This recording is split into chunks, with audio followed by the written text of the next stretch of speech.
Sortuk ezker abertzale osoaren izenean ongi etorria eman nahi dio Kataluniako Errepublikari. Eta desio dugu munduko herrialde eta estatuek ere ongi etorri bera eman diezaioten. Hori delako Kataluniako herriaren gehiengo zabalaren borondatea. La historia es nuestra y la hacen los pueblos, zioen Salvador Allendek. Kataluniako herria historia egiten ari da.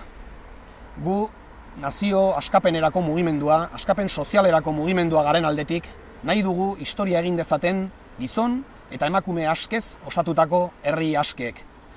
Eta agintzen dugu gure aldetik lanean gogor segiko dugula. Gaur Katalunian posible den hori, bihar Euskal Herrian ere posible izan dadin.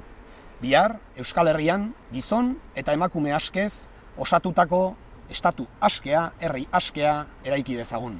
Andabant, República Catalana, gora Euskal Herria askatuta.